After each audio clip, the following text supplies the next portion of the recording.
A year or two ago, I was chronically bloated all the time, and I was able to fix my chronic bloating naturally. And in this video, I'm going to teach you all the things I did to fix my chronic bloating, and also what I have done with other clients who have experienced chronic bloating but may have had a different root cause than me. If you're new here, my name is Sara Childers. I'm a registered dietitian who takes a holistic approach to women's health. I work with women who have PCOS, hormone imbalances, and also I do a lot of testing in my practice, which is one of the things I'm going to talk about today. So as we get into this video, I'm going to talk about a few basics of why women experience chronic bloating and what a few root causes can be. And then we'll go over not only the basics, but what you can do step by step to help with your chronic bloating. Because a lot of times women think that they're gaining weight, when in reality, they might not be gaining weight. They might just be chronically bloated because their gut health is not where it should be. So that is what we're going to talk about today in this video. If you would like, subscribe and like this video. If you love this content, please let me know. Please leave a comment below of what you would like to learn in one of my next videos, and let's get into it. So you'll have to excuse me in this video. I am losing my voice, but I was bound and determined to still film this video. So if you would like, grab a warm beverage like I'll be having throughout this video, and we can get into the root causes of bloating. So one of the first root causes of bloating is actually not digesting things well because you are not in what we call a state of receiving when you eat a meal. And this is something that I go over with my clients in one of our first few meetings one-on-one, and something that I always incorporate into my programs that I do with clients, because a lot of women forget the basics. They forget that you need to eat food that is plated, and you need to sit down at a table and eat undistracted and chew your foods to an applesauce consistency for them to even go down and to be digested well. And I can't tell you how many women I've had in my practice who come to me and think that they have some sort of parasite, or that they have some sort of SIBO, candida, weird bacterial overgrowth. And in reality, they're just really not prioritizing the basics. So that is something that I want to encourage you to do. Before anything else, make sure that every time you eat a meal, and even a snack, that you sit at a table and that you actually chew your foods thoroughly, plate your foods, and be undistracted. And that means not being on your phone, not working on your computer, not watching TV while you eat, and also things like having hard conversations probably shouldn't be something that you aim to do at a meal. And the reason for this is actually because when we're eating in our car, when we're scrolling on our phone while we're eating, when we are working during our lunch break while we're eating, when we multitask while we eat, our bodies are not focused on the food and chewing thoroughly and releasing those digestive juices. Oftentimes, our body is stressed because we are trying to multitask.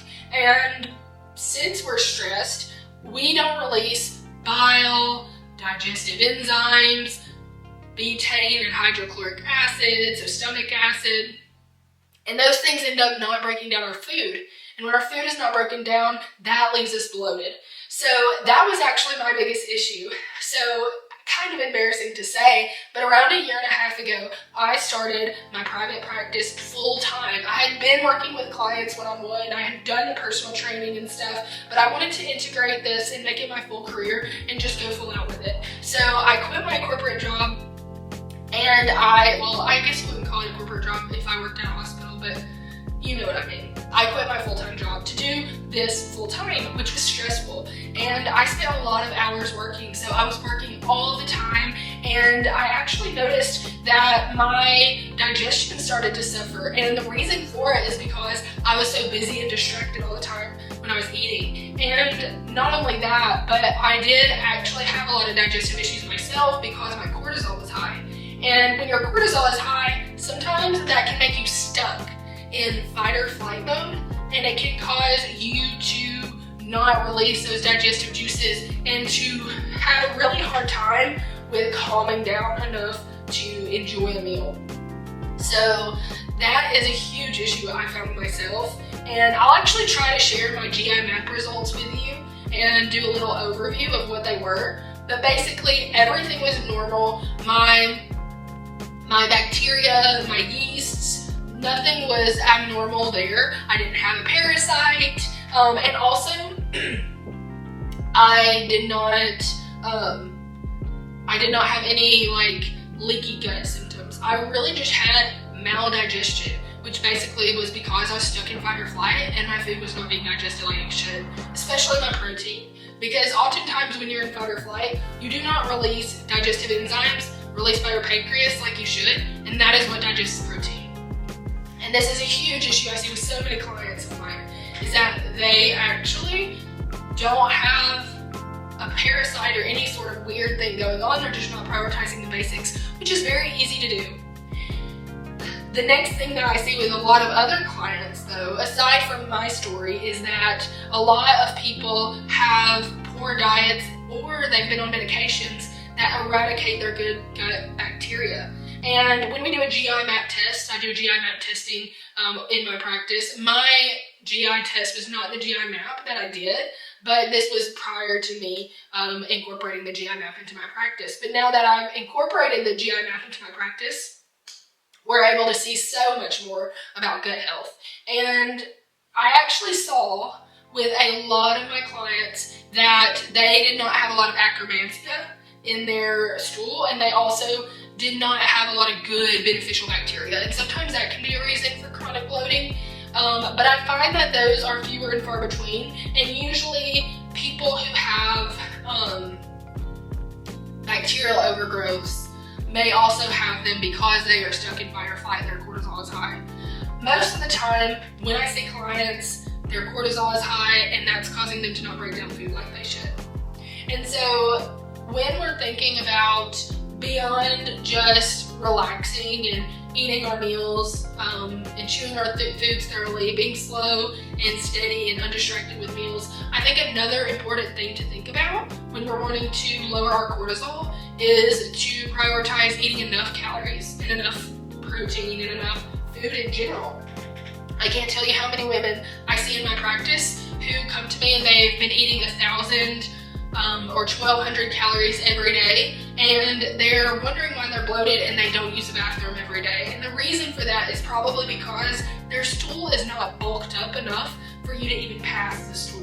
Therefore, it kind of just stays and recirculates in the abdominals, which is not good for you in the intestines, and it ends up not being passed every day because there's not enough of it. So when we're eating enough, that helps for things to not recirculate and also for things to get out of the system correctly. Another reason that women often have poor digestion and they do not digest their foods well may not actually be because of high cortisol. I mean, it could have been for a little bit, but a huge thing I see with so many women is not that they're not digesting protein, which is usually what happens when you have really high cortisol, is you have a problem digesting protein, just because carbs are really easy to digest, so those are easier for you to break down. But things like protein and fat are not as easy to digest.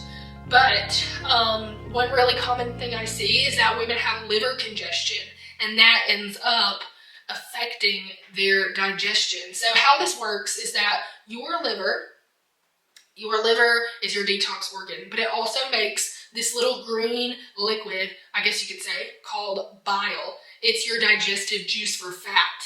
It is actually a bunch of toxins and stuff packaged up and released from the liver and the gallbladder, because the liver makes bile, but the gallbladder stores it. So a lot of times that when we eat fats, our gallbladder will release stored bile, and those toxins will mix and break down fats, and it will be excreted from the body via stool. Well, when women have high estrogen levels, and when women have suppressed thyroids, and when they have hormonal imbalance pretty much, they actually have a liver that can be overburdened. They can have too much estrogen in their liver, and it slows the liver down. It causes the liver to work like this and then slowly work like this to where it's not doing its job as quickly. It's not making enough bile. It's not releasing enough bile. That's usually when you see a lot of backed up gallbladders, and you also see gallbladders having attacks or gallstones, and that's when you see a lot of women have gallbladder removal. A lot of times when we are not digesting fats like we should, it's because we're not secreting that bile, and that makes us bloated. And that can also cause weight gain and inflammation. So many times when I see women in my practice, they have eaten really high fat diets and really low carb diets and very heavy on the protein, which is not bad in a sense, because if you can digest fats and if you can digest proteins, that might be a great option for you. And that's why it works so well with men. But for women who have estrogen and a lot of it, and maybe they have hormonal imbalances or high cortisol, eating a really high protein, high fat diet with little carbs is not always going to work. And that's why I like to always work with my clients to help with their eating habits so that they can get out of fight or flight and start to digest their protein better, but also so that we can work on the liver and the gallbladder and support the liver working well and being a well-oiled machine so that you can actually digest the fats that you eat and you don't end up gaining weight or getting super bloated from it. And that's something I see so many times. We will start out with clients and we will work with them to lower their calories and increase their protein. And usually I do like to start out focusing on protein a lot with clients. And sometimes if a woman is so used to diet culture and just defaulting to low carb, high fat, she will start her weight loss regimen and be counting calories, and she might be under her calorie count and still not lose weight. And they come back and they're like, why am I not losing weight? Why, has this happened? And that's when we look at how many fats that they're breaking down.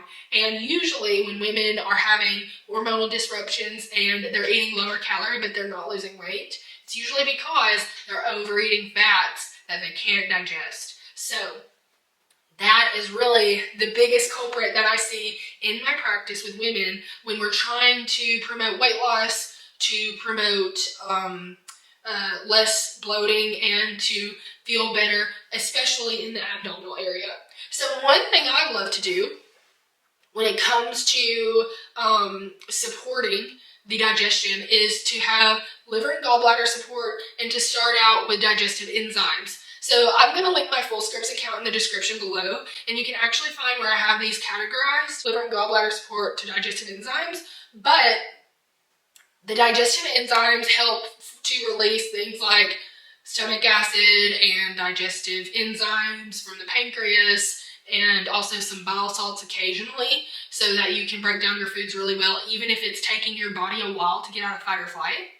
But also, I like to do some liver support to help clear the liver, so it has some more capacity to naturally be boosted and to support natural digestive pathways like breaking down fat. So here's how we do this. There's a lot of different ways you can support the liver. I like to start out by advising people to eat just a really clean diet, because that is the most helpful thing, is to limit your exposure to toxins through the food and through the environment that you have. So being as non-toxic as possible, but also eating a whole foods based diet.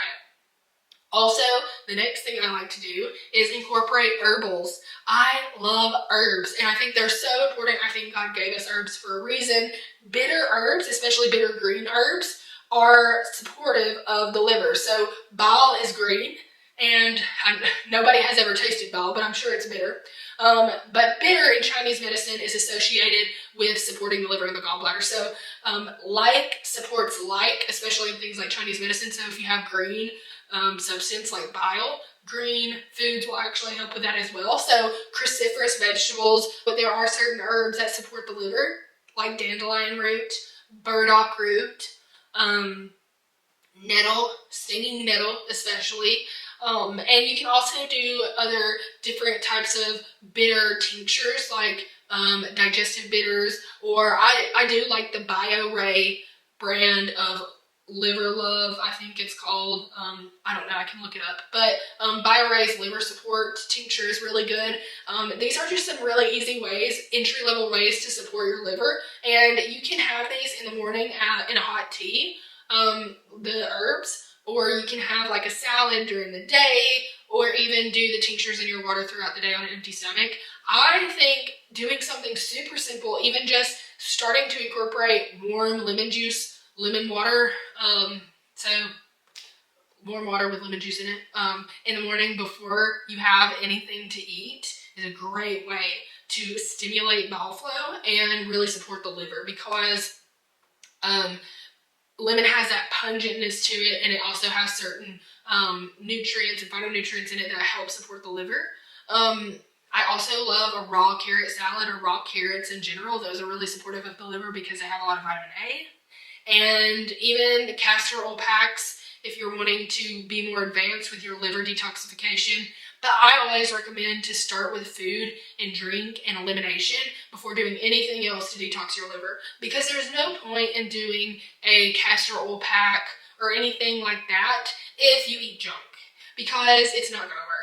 And if we're not doing the basics, the little other add-ons that we see on social media, and we see all of our favorite health influencers do, all those different add-ons are not going to work if you are eating junk, if you are constantly stressed, if you're eating distracted, and also overworking your body, not getting enough sleep, maybe not exercising or exercising way too much. That can burden the liver as well.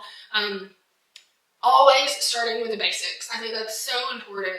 But I do love to have things on hand for when you have done the basics, but maybe you just want to make sure that your bloating is not present. So let's say that you are getting ready for like an event or a wedding. It would be great to incorporate a lot of those little foundational things, like doing a castor oil pack or drinking lemon water in the morning on top of having a healthy diet and all the things, and taking some digestive enzymes so that you can ensure that you're digesting things well and not having too much bloating. Now, I have had a few people try digestive enzymes and they say, oh my goodness, these work well. And then I've had some say, oh my goodness, I'm really gassy. These are a little too much. It is possible for your digestive enzymes to be too strong, at least at first. A lot of times I like to start out with a mild digestive enzyme. Enzymatica has a really good papaya-based mild digestive enzyme that's only like, I think it's $18 on my storefront with a discount on full scripts, but that's a great way to start out, is something mild that's not just way too strong. And if you feel like that's not enough for you, then you can work your way up and either add more capsules in or get a stronger digestive enzyme. I hope this video was so helpful for you. It's just a little chat about bloating and what all those things entail. But these are the most common things I see with women who have hormonal disruptions when it comes to their bloating, what the root causes are. Of course, there are nuances to everything. So if you're somebody who has done all of the basics that I've talked about in this video, you've supported your liver, and you've also done things like eating slowly and have gotten out of fight or flight, or maybe you were never in fight or flight to begin with, but you still have a lot of bloating. I think a few things to look into would be to have a GI map test. This is something that I offer in my practice to clients, and you can find more information about it on my website, sarachildersnutrition.com. But I usually like to start out doing a GI map for somebody who has done all the things but still has bloating, still has gut health issues, to see if you do have any sort of imbalance or a parasite or any sort of IBS-like symptoms, and if we need to refer you to higher levels of care from there, whether that's getting a colonoscopy or whatnot, we can do that. But it's always good to have a test done to see what could be the issue. I have tons of clients who have had a lot of leaky gut issues and allergy-like symptoms, formed allergies from having leaky gut, like adult onset gluten or dairy intolerances. And this is something that we can definitely work on and be strategic about when it comes to your food intake. Usually the type of diet that I recommend to most clients is a clean, as grain-free as possible, very high quality dairy, if anything in moderation, whole foods based diet. So take that with what you will. This video, of course, is not meant to be medical advice. It's just used for education and inspirational purposes only. If you love this video, please give it a thumbs up and subscribe, and comment what you've learned or what you would like to learn in future videos. I hope this was so helpful to you, and I look forward to our next video. This is all for Wellness During Womanhood. I hope you loved this video. I'll see you in the next one.